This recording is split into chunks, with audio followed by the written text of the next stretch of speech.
Well. Lead people through a season where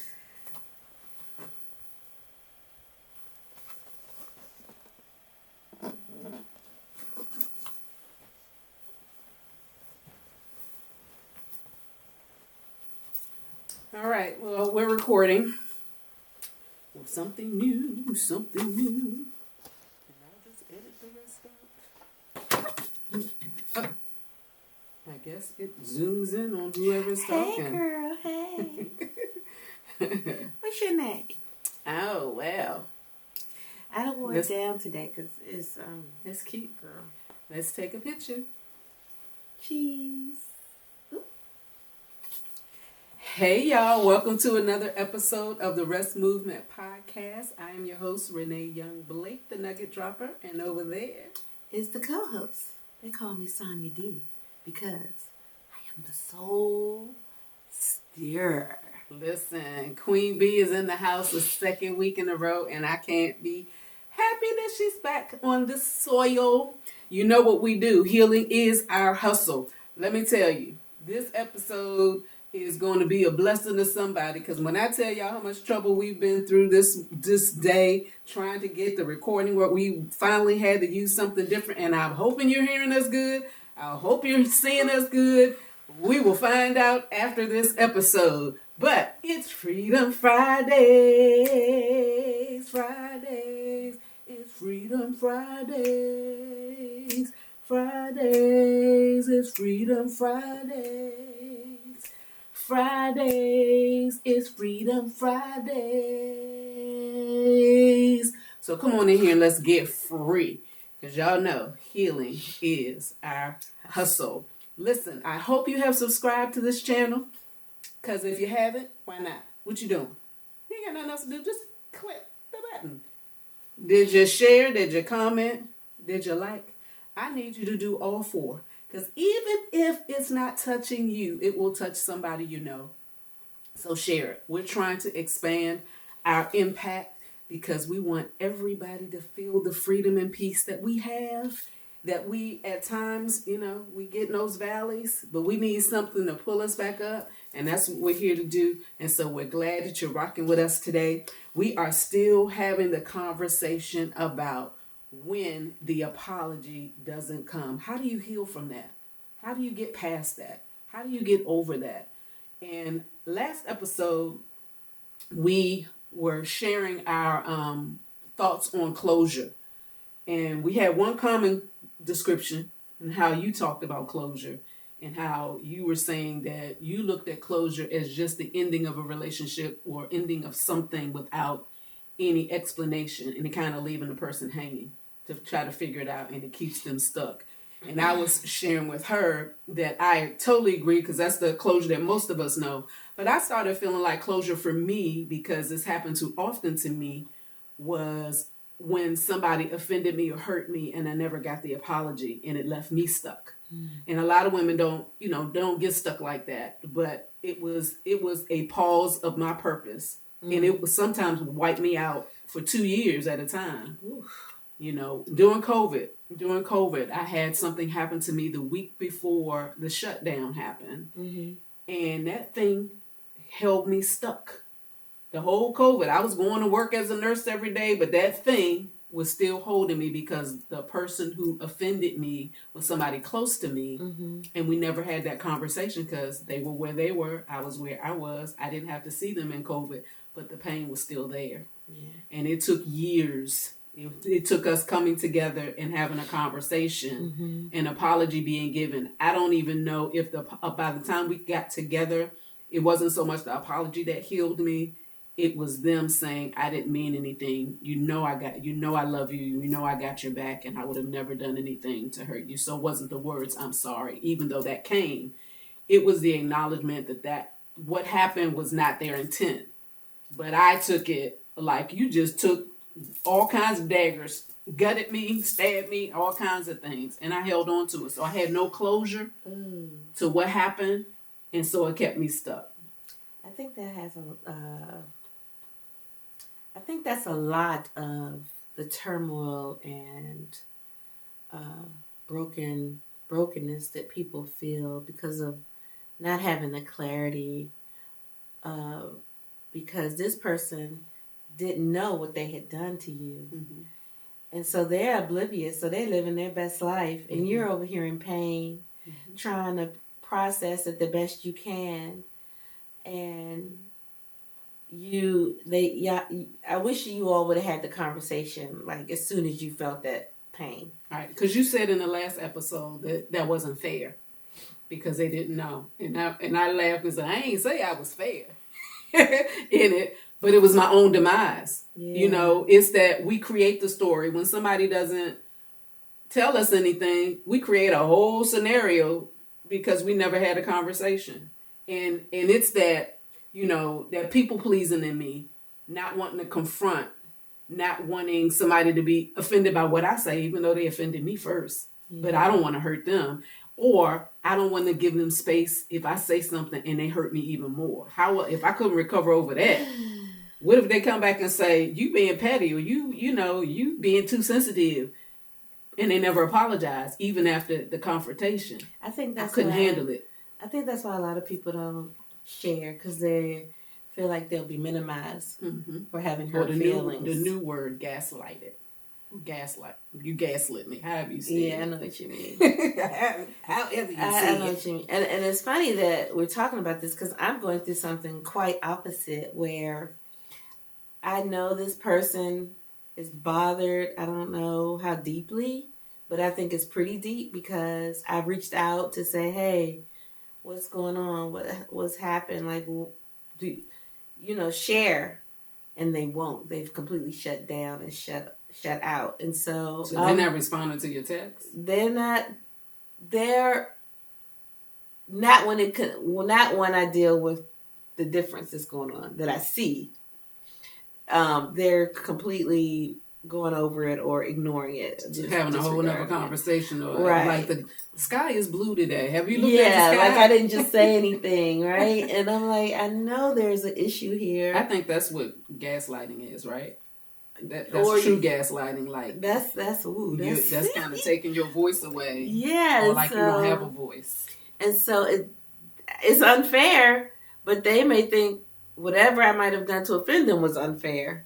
So we're in a very quandary. Yeah, we're in a quandary. And so I've been led to pray that whatever I may have said or done will be met with an understanding that I can be talked to without being a hurtful or aggressive. That you can share. Is this a long-lasting relationship or somebody that you're an acquaintance with? No, it's fairly. It's a relationship. It's fairly new. It's been, about a year, I guess, I've known this person. But their response is kind of surprising. But I guess maybe I never did anything to upset them, so I didn't see how they responded to it. And so now I'm seeing it, but they've kind of like shut their door and said, well, I don't want to talk to you anymore. And I'm like, hello? And so it's like a relationship that's kind of like, there's no relationship because they're not talking to me. So that's very hurtful. And that's a level of control on the other person's part because it's like they're dismissive. And if we were friends, if we were acquaintances who got along, if before we were having conversations, how do you just cut me off as if I never mattered? And that's what I'm like. Then it makes you go back in your head and say, well, wait a minute, this person said that, they care, they love me, blah, blah, blah, blah. But none of this feels like that. So what was that really? And so when you don't get answers, you don't get closure, the best thing to do is to give it to God and pray for them and pray that God will show you that if you did do something, that He'll show you what you did so that it won't become a repeat offense or any of your relationships, right? Mm-hmm. Because I'm not saying that I'm not guilty of something. I just don't know what that something is. And so we talked about last time when the apology may never come. It may be that they're not see it. They don't have the capacity or they avoid accountability. And so this person may not have the capacity, because we really don't know. Even when we're in good relationship with people, we don't know what their relationships were with other people, because we're bringing something different. Right. And so how they relate to us may be different until something happens, like with the other relationships, that their true self shows up. Yeah. Because we forget how much of a light we can be to a relationship. It's how somebody can divorce one person and marry someone else, and they're a totally different person. Yeah. And you try to say, oh, you don't want to be with him because he's such and such. He was that way with you because maybe your energy, maybe y'all's relationship didn't work out, or maybe he was immature at that time, or maybe you weren't immature at that time, and maybe this person is lifting them to a place of assignment that we couldn't do it. Let me say something very mature. Well, tell me, honey. I was married for many years, and I went to see, I still call her my mommy number 2. And that would be your mother-in-law, yes, your previous mother-in-law. Yes, and she had pictures of me of when I was young. 15 years old. Wow. And pictures of her and I together, pictures of my family with my ex-husband. She had those pictures on one wall, and then she had pictures of my ex-husband with his new wife and family. And I sat there and talked to her and my ex-father-in-law, and they were saying things that they was like, you guys are so young. And I never took that into account because we're not together anymore, but he's remarried, and I'm sure he's a much better husband. I just couldn't imagine him not being, because he's a good guy. And so, I used to beat myself up about that but I didn't take into account you were young and you didn't have a whole lot of examples of a strong, healthy relationship. And so you took a bunch of stuff in there, and so I'm happy for him, and I'm wishing him and his wife, longevity. But it helps me to understand more about who I was and who I am. And I loved God then, but now I'm like, I want to do it God's way. That brings on a whole nother set of problems. Listen, honey, you about done took me out. I don't even know if we can finish this episode. You told me you were going to hang out with her and that you were talking to her, but you always talk to her because at the end of the day, your children are her grandchildren. So you always do stuff with them. I love her very much. You didn't give me this 411. This is a 411 I need to have for this episode because I'm over here about to break down. Because it's true. Y'all were in high school. And so I remember, because I was angry. I was angry with you. I was ready. Let's go. Let's find the alley and jump his. I wanted to do all of that. And over the years, I've talked you off the ledge. You've talked me off the ledge. We've been wanting to fight folk for one another. And to see, oh my God, what a blessing. And God knew you can handle it now, because when I hear you talk about God and how your life is with God and how you want to please him and how you cutting off stuff and you setting boundaries to protect you and your, all of this stuff, and to know God would allow you because he knew you were ready to be in her home, and to see that she still honored you on a wall because you still her daughter. That's you and his relationship. Yeah, but still, when y'all see each other, y'all say, hey, what's up? Y'all have no ill will. And though it ended not in the kind of place that you would wanted it to end, neither one of y'all had tools. No. Neither one of y'all had, neither one of y'all had examples of the right way to do things. We could write a book. And that's why I'm telling you, that's why I started this podcast with saying I could not unpack me until I unpacked my mother, because that's who raised me. I couldn't unpack. And because this is a movement to help women, my father had a great role. He was in the home, but like I shared with somebody, and may have even shared on this podcast, I think I shared it with the guest co-host. I said to her, even though, because she was saying that her challenge with boundaries It happened because she was raised by a single mother. So she saw her single mother do everything. And so she came in a marriage thinking, I'm supposed to do everything. And you're not supposed to help me. Even though the husband is there trying to help you with his children, you wasn't having it. And I said, well, I had a father in the home. Yes. I had a father that took great care of me and spoiled me, all these things, but he didn't teach me about men. So I'm thinking everybody like him. And that's why I was attaching myself to every rib I could find, because I was looking for a Fred. Yeah. And it took all these years to get me one. Yeah. That's like a Fred. I'm like, oh my God, I married my dad. I was looking for a Fred, but I didn't know I was really looking for a Fred. So that, whew, child, that just blessed all of me. The glow I see on your face in just saying that, the weight that I see, because we are women that just walk through things, and we will put on the face. We will beat the face. We will put on the face that all is well, and carry all the weight. And I know your weights because we talk all the time. But that was a weight that only pops up when you're engaged in around people who would cause that to pop up, that would trigger it. Yeah. But to know God takes it. I'm so happy. I don't know what to do. I forget y'all participate.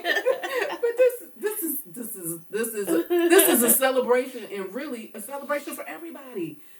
Because that's one of the things, when the person doesn't apologize for abandoning you, abandoning the family, making you have to restructure your whole existence because you were thinking, we're going to be in this, till the wheels fall off. We're going to make this happen. Right. But when somebody takes that away and they don't give you explanation, you just know they're gone, and I have to reset and reboot my own brain and reload how I got to shift so I can recover and be restored to raise my children. Exactly. And still have to engage with you because these are your children. Right. And I'm not going to ever cut them off.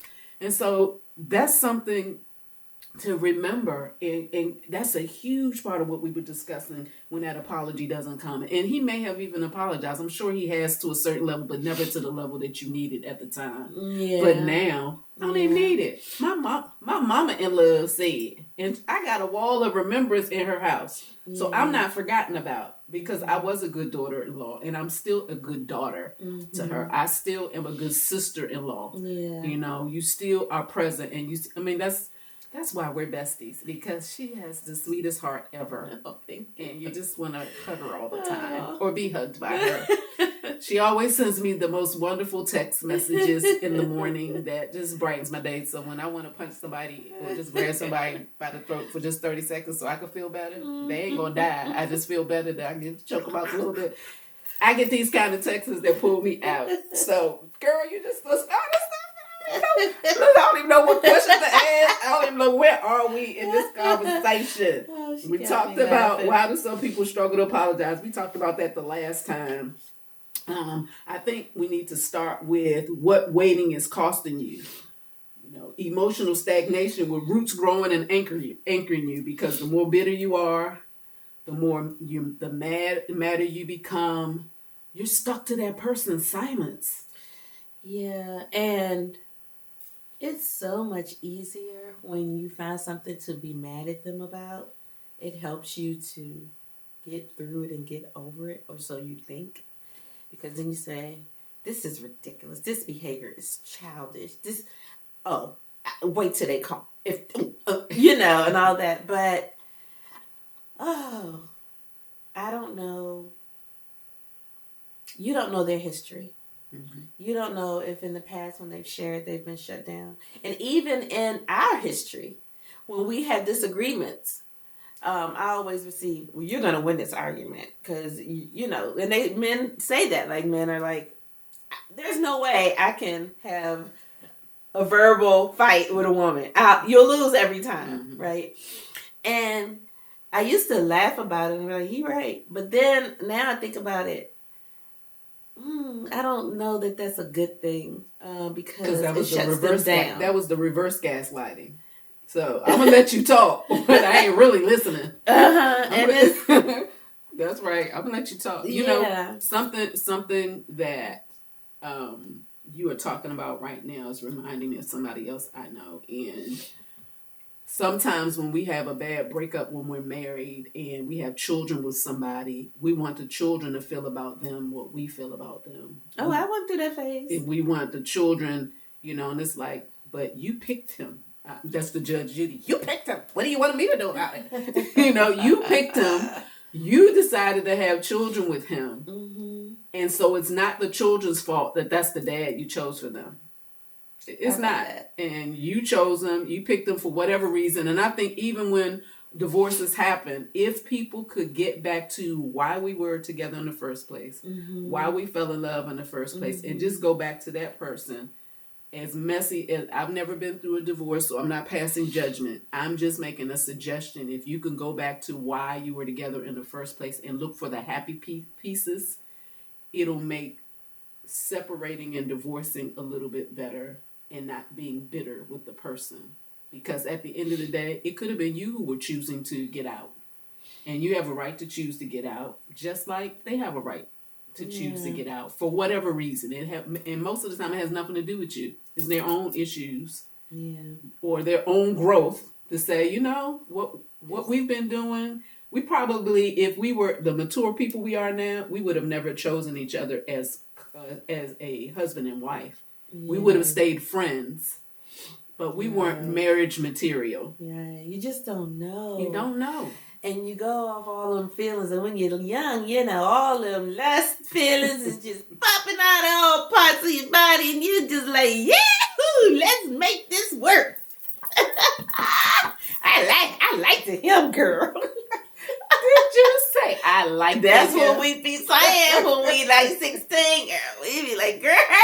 Yeah, because y'all was youngins. Yes, we were. And now that you're older, you still have them crazy people, and you're like, wake up! No. So I guess I can't just put it on youngins. No, we cannot. Because there's some grown folks still. But that's roots. It's what we're talking about. It's the roots of things that have anchored you in the same behavior, same responses, same choices. Is because there's some roots you haven't dug up. Why am I choosing the same? Why is the same choosing me? Why am I picking the same kind of people? Why I got the same kind of girlfriends? We 40, 50, 60 years old and we still thinking crazy.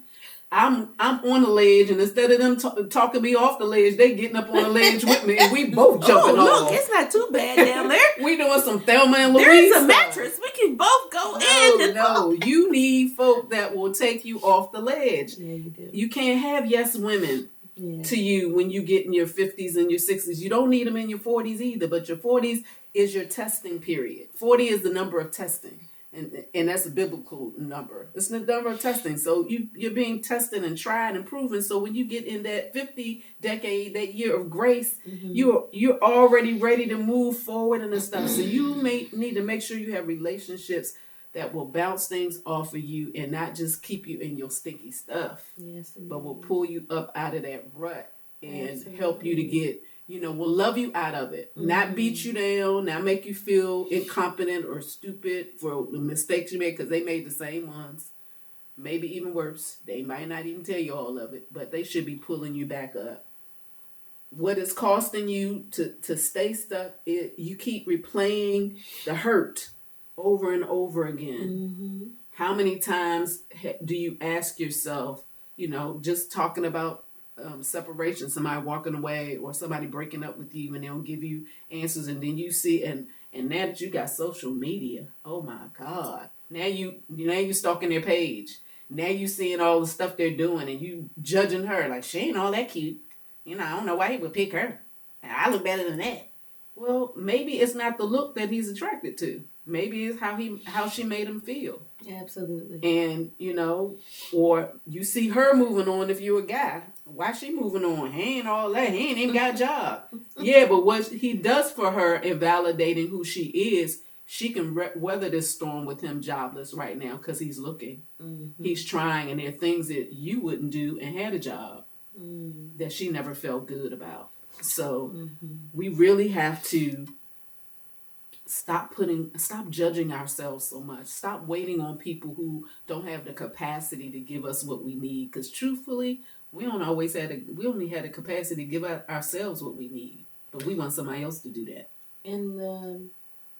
And being honest and walking this walk, uh, it isn't easy.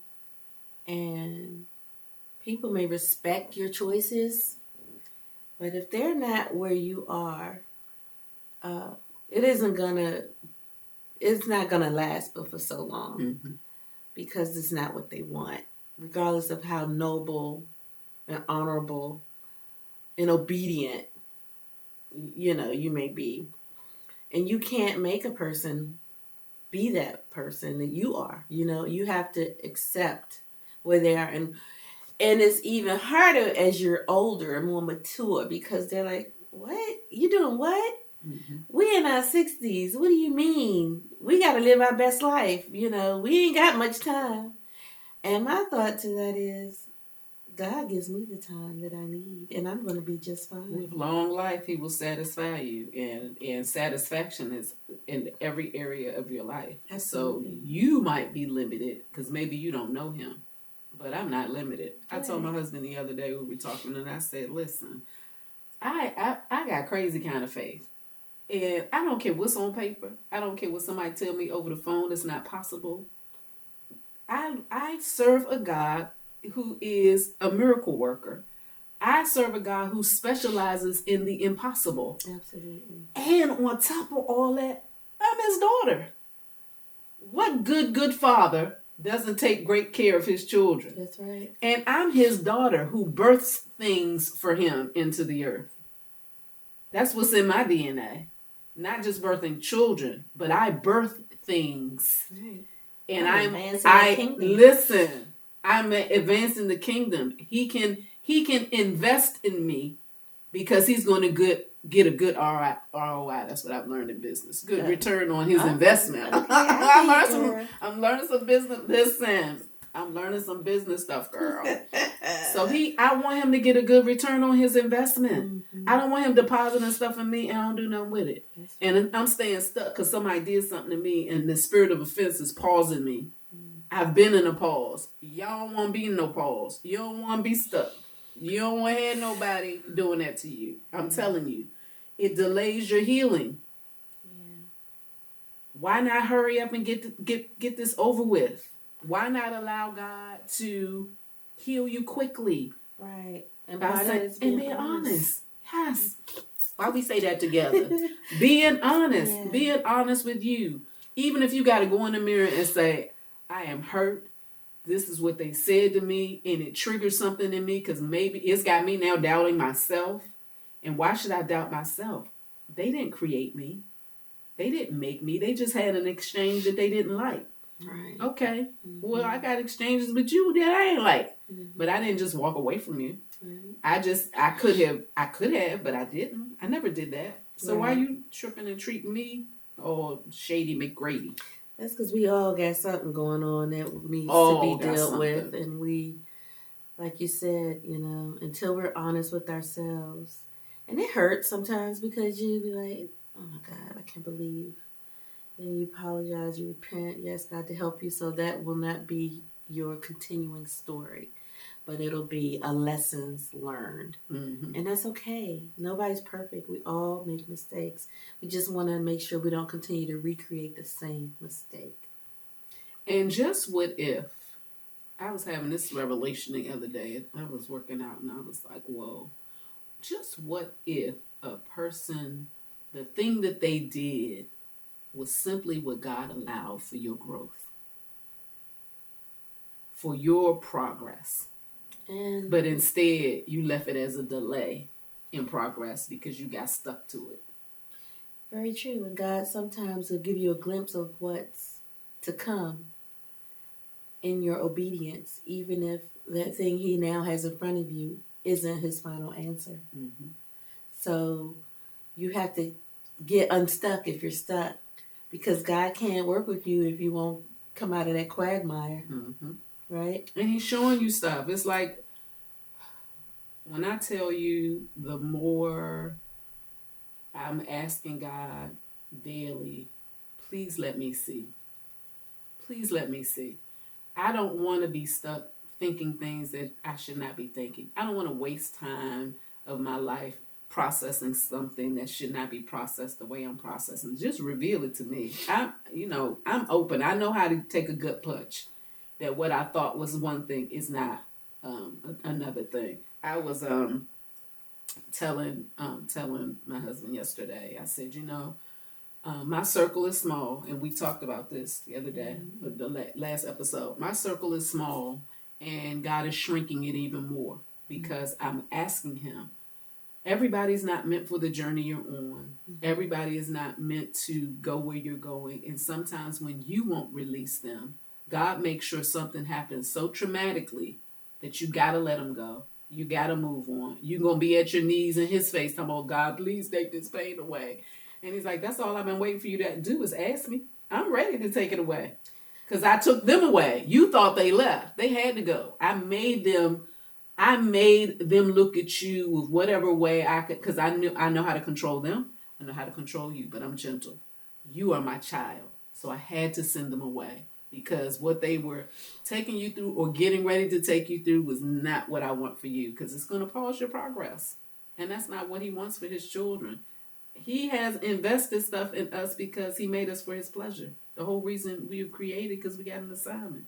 Yes. And everybody ain't designed for your assignment. They're a stepping stone to get you there. One of my prayers when someone new was introduced into my life, and this should be for men and women. Mm-hmm. God, you know everything about that person. Mm-hmm. And you know their intent. If they are not for me, please remove them quickly. Because I'll embrace you and love on you and look at the good things. But God is opening my eyes to look at the whole picture. And the longer, He may give you open a door for you to make a decision yourself.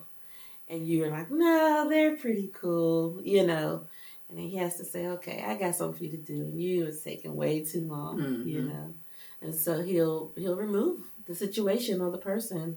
And then you're all broken up because you gotta, you ain't listen the first 10 right, times. and you become emotionally bonded. Exit stage right. So we have to be very, that's a good prayer to be. Not just to be able to discern, but to act on it. Because people say, God bless me with wisdom. But He can bless you with wisdom and you still don't act on it. Bless you with the notion and the motion after the wisdom as well. Right? The wisdom to act. Yes. Because we got plenty of knowledge. Right. But knowledge is nothing if it's not used as wisdom. Absolutely. And if we stuck, we ain't doing nothing. We're just sitting by. And so waiting keeps you tied to the moment instead of helping you move beyond it. Mm-hmm. And that's what we're talking about. We're talking about moving beyond it. And I think we answered kind of the next two questions. What happens emotionally when someone keeps waiting for closure? You get stuck in all these different things. How does waiting affect your ability to move forward? You're still waiting for them to give you something they can't give you. Something that God doesn't want them to give you. He just wants you to move on. He wants you to come to Him to get healed. Yes. Because, as I said, my fear has always been, and I just shared this a few minutes ago, that if I confront somebody about what they did, are they going to take accountability and responsibility and say they're sorry, or are they're going to double down on it and insult me even more? So now I've been gutted even more. And so sometimes it's not even worth the risk of getting that closure. It's just, God, heal me. So that's, you say risk. So there's some fear in confrontation. Mm-hmm. But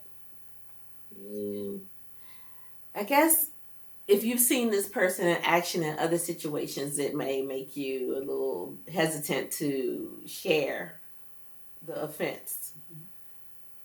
But if God has placed it on your heart. Well, that's a whole different ball of wax.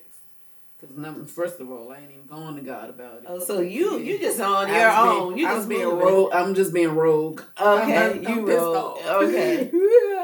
And not always going to Him, because if I had gone to Him about it, He would have healed my heart and allowed me to have forgiven and moved on. He And may have later, told you to talk later to them. he could have been doing all of that. He was, because he was sending people to say, y'all need to have a conversation. Because I'm guess not having a conversation. He's a peacemaker. I ain't having no conversation. Okay, Because they the one being rogue. They the one did it. They need to be coming. And truth of the matter is, they were trying, and I still because I ain't giving you no space. Because I know how you roll, and I know you got a vicious tongue, and I already know I can't handle it. So I ain't trying to have no conversations until God finally said, "Girl, this your last time." I don't know if y'all had God tell y'all this your last time. It's a scary situation. So I'm like, okay, I'm going to talk to him. Yep. And that's what happened. I understand. Okay. Your healing is being held hostage by someone else's silence. Waiting for an apology keeps you connected to the pain. Ooh. Don't I know it? Ooh. So how do we redefine closure?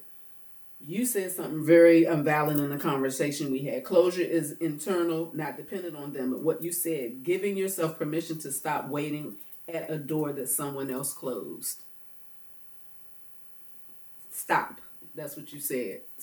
Give yourself permission. Stop waiting at the door, waiting for somebody who closed the door in your face to open it again. Why would you want to open it and step in that door again? You don't know what you're going to get. Listen, you already know what you done gotten. Right. So why are you going to go back and get it again? Why are you interested? They've already shown you who they are. They're showing you what they thought of you. Or they're showing you what you should be thinking about them. Because a person who's not cowardly and who is courageous and respects who you are should give you the closure you need by saying, it's just not working for me anymore. And I don't want to have to explain. I don't want you jumping through hoops to try to be what I need, because that's unfair to you. We've been in this for a while, or we've been in this for some months, and I can see, it's just not going where I want it.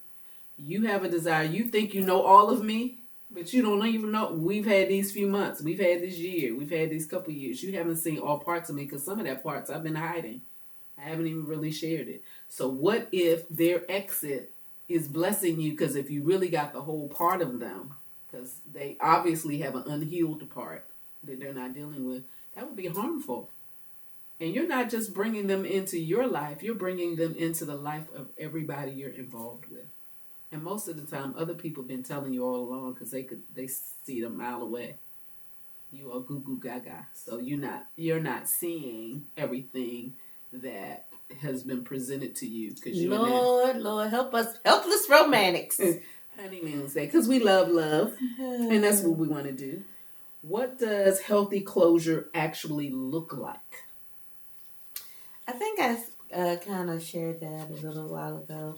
It looks like allowing them to deal with it their way, leaving them be, taking it to God, praying for them, interceding on their behalf, that if their heart is broken or if there has been an offense, that they will be able to forgive you, if never even speak to you again. And also asking God to show you, so that this won't be a recurring thing in your life, because it's something that you need to address. And being happy with that and moving forward and not being stuck in that. Because you may never get the phone call. Right? So what are you going to do? You can't make somebody talk to you or apologize or even ask for an apology. So. You gave another something in conversation. So the other question that I was going to ask is, how do you begin to create closure for yourself? And you gave me this insight. You said sometimes closure is not hearing I'm sorry. You said sometimes closure is just hearing yourself say, I deserve better. And that just blessed me, because you're creating the closure for yourself. You're not giving somebody else that power, which is what we do when we allow them to walk away. Well, not we allow them to walk away. They walk away, and we allow our power to go out the door with them, because their silence is creating all of this negative feelings on the inside of ourselves. And they're just walking around living their life, but our power is in their pocket. So when you allow them to walk away and you realize that it's the internal, I'm sorry and I deserve better. I don't need them to tell me that. I have to say that to myself. I deserve better. And you know what that is? An indication of you love you. Mm-hmm. And we have to love us First. And we need to know what that looks like. And what that is what it looks like. Absolutely. Choosing ourselves first. Choosing to heal gives us the peace we need. When you make that choice and you're saying to God, I am choosing myself. I am choosing to release every single thing, because that's what we do. Release every single thing. That's what we do. We have to release it. We have to get to the place where, why did I need validation from this person? Why can't that person just have made a decision for themselves and I be okay with that? Yeah. They just didn't want to be with me. Right. That doesn't mean anything's wrong with me. It's just meaning they get to have a choice. As we do. Right? As we do. But it's hard when somebody walks away from us. All of a sudden, we're the reason why they walked away. And we could be. We could have a nasty attitude. We could make them feel uncomfortable. We could be doing a whole lot of things and not look at ourselves. So we're not suggesting don't look at yourself. Right. Because there may be a reason why they walked away, because maybe you weren't very kind to them. Right. Maybe you weren't a very warm person, or maybe when they opened up to you, you killed because men in general are not conversationalists about their emotions. That's very true. And when they're with guys, there's a way that they express how they feel about stuff. They ain't, crying in tears like we might sit around crying in tears. They ain't doing that kind of stuff. So when they are vulnerable enough to give you a part of them, the worst thing you can do is attack what they just shared, because they'll minimize it, because they'll never share it again. And then the more they're building up and holding on to, they have no place to get rid of it. And a man should be allowed to cry without feeling like he's weak. I can't stand to hear somebody tell a little boy to suck it up and to cry. That makes, I don't care if they're a stranger. Did God give them tears? Then who are you to tell them they can't cry? Right. If they get cut, don't they bleed like you? They have the same nerve endings. So when he scrapes his knee and those nerve endings are exposed, it hurts like I don't know what, just like it hurts for any little girl. So stop creating angry men, because that's what they're going to become, because you're teaching them. Anytime I have something going on with me, I can't express it because you calling me a little girl. And I've seen women do that to little boys. Yeah. Because they're trying to teach them how to be, they ain't teaching them how to be no man. Or it's teaching them how to be an angry man who grows up and not know how to treat a woman. That's exactly because they're mad at you. Now they're going to be mad at every other woman and think every other woman's going to squish their feelings and their emotions, and they are angry. And then they're in places of employment where they're expected to perform, and they have no place to release nothing because it started in the home. So if you're a mom who has a little boy, do not crush his spirit by not allowing him to cry. Hear why he's crying, and then help him to overcome it. But not by telling him, suck it up, you a little boy. Yeah. He don't even know what a little boy is being now yet. Yeah. So cut it out. Causing undue stress. I just had a flashback.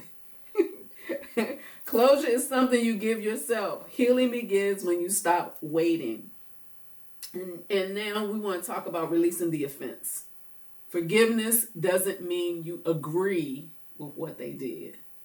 It doesn't mean you have amnesia. It doesn't mean it ain't happened. It doesn't mean you're a rug. And right, and that you're delusional and they ain't real. It doesn't mean any of that. Forgiveness means you're releasing it. You're releasing them from the offense, and you're releasing yourself to have peace. I forgive you. Right. It's how people who have had horrible things, like their family members have lost their life at the hands of somebody else, drunk driver, murderer, whatever that person is, and how they can get in the witness stand and say to the person who did this to their loved one and to their family, because that person has now been removed at your hand, and they can say, I forgive you. Because they know if they don't, that person is going to jail with this person's power in their pocket. And you're spending your whole life like the person that you lost didn't have a existence. Instead of spending your life celebrating who they were, You're giving their whole life to this person who took their life. Mm-hmm. And now what they did by taking them is what becomes most important instead of living through the memory of the person that you lost. Mm-mm. And so that's a powerful forgiveness. Yeah. That's real powerful. It is. And forgiveness doesn't mean you're not going to still hurt and feel the feelings. It's not telling you to suppress what you're feeling. They can go hand in hand. You can still feel pain from the loss of, the relationship, and still be able to forgive them. Mm-hmm. So don't feel like you're taking us 2 steps backwards and 1 step forward. They sometimes have to be in unison, and that's okay. But the forgiveness helps you to get through the sting. Absolutely. Forgiveness is great because, all of what you just said, it gets you out of being stuck. That's the whole thing. Imagine throwing an anchor over in a boat and you see all the beauty, you see things afar off that you could obtain, but you can't go nowhere because you done threw the anchor in and the boat just sit there going back and forth, but you ain't going no place. Yeah. And that's what happens. That's what happens when we stay stuck with stuff or we allow other people to have power. We're getting anchored in places God never intended. We're supposed to be anchored only when there's a storm. Right. We're not supposed to be anchored when life is supposed to be free flowing. And having something done to you, having an offense is not a storm to keep you stuck. It is that storm stops you from going over the edge, but then lift that anchor up, put it back in that boat, and get the paddling and keep it moving. It's freedom. Absolutely. I used to hate people to tell me forgiveness is freedom. Well, go free yourself then, because I got some things I need to deal with. But we're happy about growth. Growth is great. It's my sweet Sonja D could be postal at times. So yeah. Never with me, but I've seen it. Yeah. I'm a little getting more pop offish than she. Anywho. So again, you're not saying it was okay. You're saying it won't control me. You're taking your power back. Taking your power back is freedom. Yeah. Not giving your power to other people to control is freedom. Because guess what else? Forgiveness causes sickness. Unforgiveness causes sickness. So go ahead and Lord. Let's get that up out of there because you got a life to live. You can't let them hold you hostage. So with that, what makes forgiveness so difficult without an apology? Your pride. Wow. I know. He didn't, she didn't, and didn't even part their lips. The phone ain't rung. The nerve. The nerve of you to think you gonna get it. I had to cross my eyes on that one. And again, let's make this very clear. They may not even know that they did something that has caused you to be upset. And they living rent-free in your head. So if you haven't reached out to them absolutely at all, and you just mad, then be mad at yourself. They used to be me. I'm not like that anymore. Although, as I am asking God to show me things and to show me people, as things happen, if I don't have it in me, because, I'll call and check in, but you also should check in. Reciprocation. Yeah, if you see that we ain't communicating, we're not talking, we haven't spoken, then why is it on me? If this was a mutual love, why is it on me to keep chasing you? Why is it on me? You don't even know what's happening to me. I could be hospitalized. Anything could be going on, and you haven't checked. So, I have stopped taking that responsibility because relationships are two-way. And the way you share the relationship is rarely ever 50-50. This week could be 40-60, next week could be 10-90. If it's a good relationship, you'll get through it. That's the way you handle it because we both can't always be up and always be at the same space. But the one who's up a little more, pull the other one up to get where they are or be there to support until they can overcome whatever it is. But it should be reciprocated. want them healthy relationships. And so I'm learning to leave people where they are, to understand that I'm worth it as a friend, and I'm worth it as a sister friend. I'm worth it as whatever it is I am to you. But if you don't find the value in me, it is not my job to make me valuable to you. It is my job to keep myself valuable That's to very me. good. Yeah, that's good. Keep yourself valuable to you. And if somebody else doesn't see your value, it's okay. I'm not going to be mad anymore. I'm not going to be hurt and wondering and sitting home pondering. I'm not going to exhaust any energy. I'm not going to call you a whole bunch of times. I'm just not doing that anymore. It's a lot of people out here who can see that are blind. Okay, you're going to have to bring that home. Say that one again. There's a lot of people out here who can see, but they're blind in terms of they see what they want to see. They see what's really happening. But because they won't take that next step, they're blind. Mm-hmm. You just said it. It's not up to me for me to show you the value. So they see it, but they're blinded by their own pride. And on the other side of that, sometimes people see who you are and they know that they can't come up to a space to be in an equal space with you, or either be what you need. At the end of the day, they've watched, they've seen, am I really the guy that's going to be able to handle her? Am I really the guy that's going to be able to lead her, to cover her, protect her? Do I have that skill set? I got to be honest with myself. And in being honest with themselves and discovering it, sometimes they aren't man enough to say to you, I'm looking at, I've spent time with you, I see who you are, and I don't know if I'm the man that could handle what you're offering. I don't know if I can handle being what you need to hold you up, because I ain't even nowhere near your level. And it is not our job to grow up men. Yeah. It's not our job to bring them up to who we are, or their job to bring us up to where they are. Our God don't have to have us work that hard. My cousin Angel said something to me. She said, sometimes, Sonja, they're in the basement and you're on the top floor. And they can't find the stairs. They even come up there. And you have to make peace with that. Hello. You got to stop working overtime, because you can't even. You're right here trying to go down to pick them up and let it go.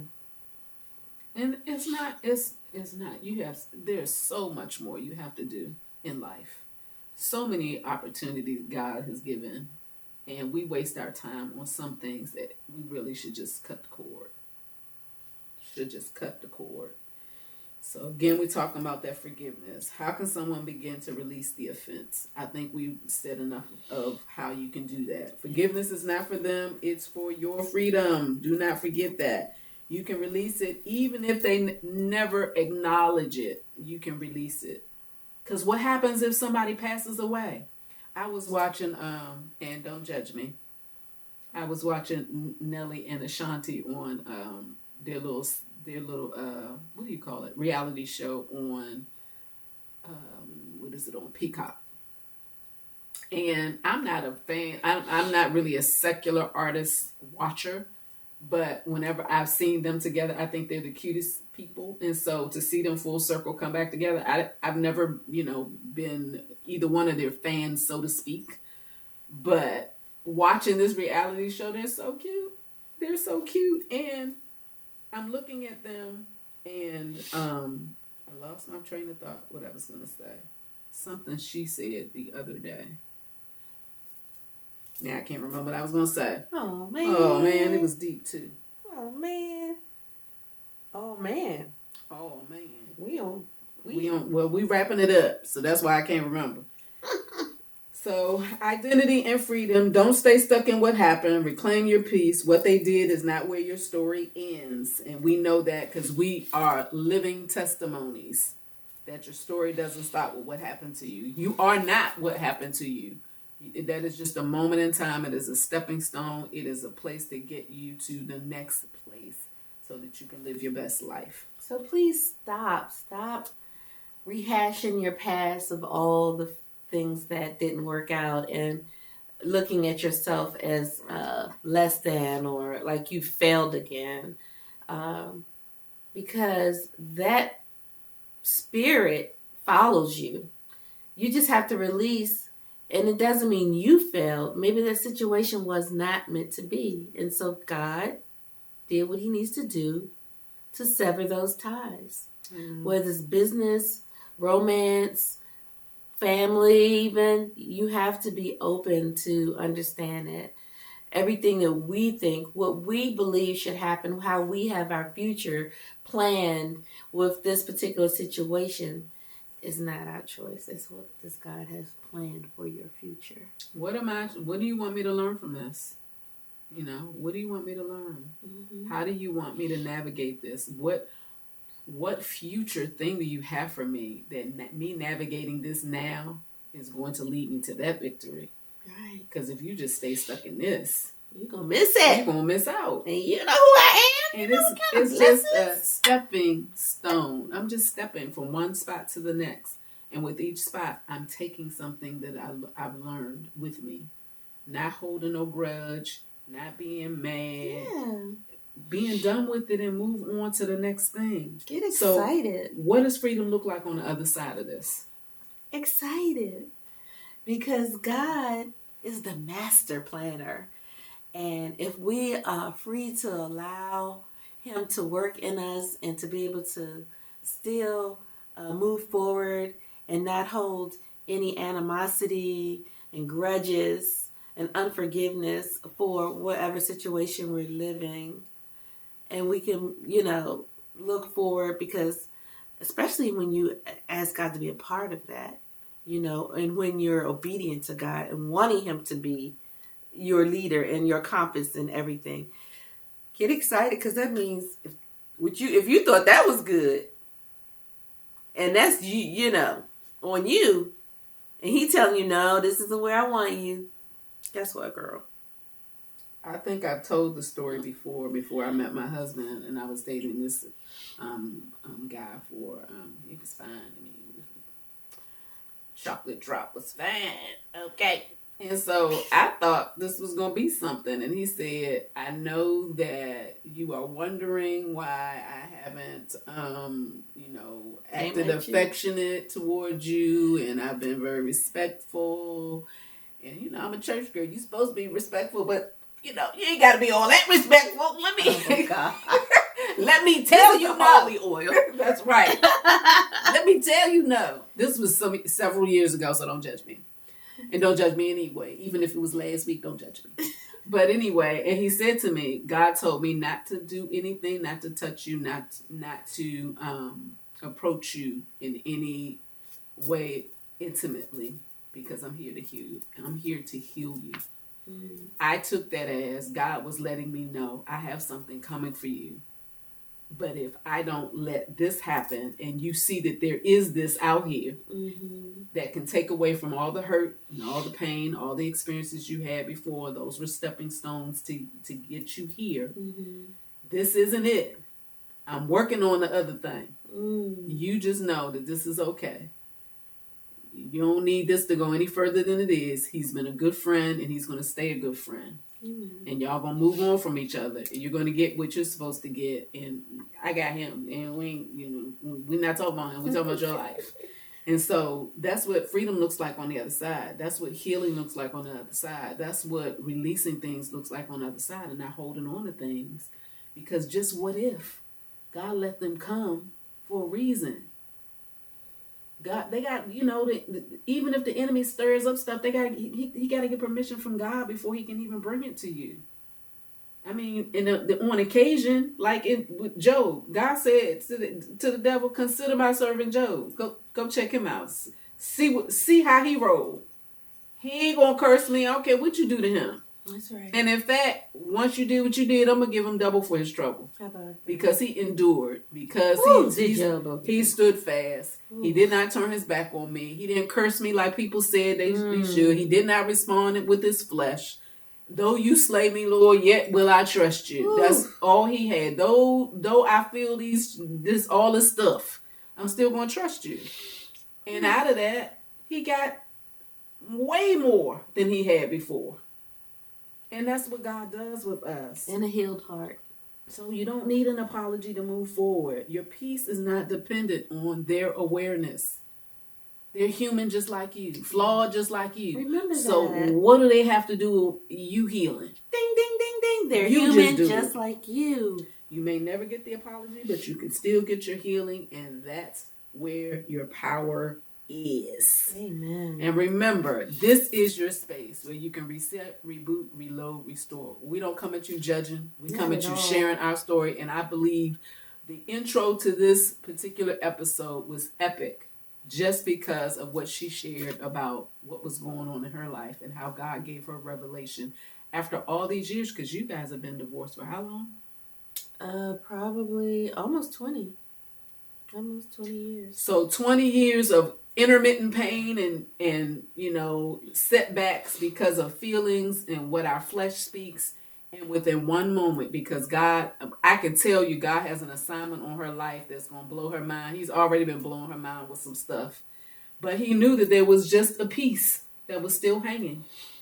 Even though you've overcome it, you've moved on and having a wonderful life, doing wonderful things, there's still some insides of you that needed to be healed. It's called roots. Yes. And within one moment, with a wall of pictures, reveal something to you. God gave you the image of what the problem was. And just like that, you done unearthed, you done uprooted, you done dug up, and we done put in the fire what used to be, so now we can live what is and what will be. Thank you, God. Just like that. And that's what we want for you. So don't forget to subscribe. Don't forget to like. Don't forget to comment. And even like today, with all that the enemy tried to not get us to record this episode, God still provided a way. Because God knew that there was a story that needed to be told today. And we had it for you. Now you can share it with somebody else. You can put some comments in and share with us your story. Please. Share with us your story so you can get this stuff out of you. Stop holding on to it, because there is no judgment. No judgment. And I know we live in a culture that want to cancel everybody, want to talk about what everybody... Listen, quiet that noise. Take control of your own healing. You grow. So you're going to go. Then you're going to grow. And then God's going to give you the glow. There you go. And don't forget, in your growing and gleaning and growing, get your book on Amazon. Life changer. I'm telling you, it's rechanging my life, and I wrote the book. So I'm trying to help y'all out. And even though this is a women's movement, I've gotten plenty of blessings and plenty of testimonials from men who have purchased the book. So get it for your husband too. It might help you. Awesome. Just might help you. So that's it. We're leaving. We got to go. See you later. Bye.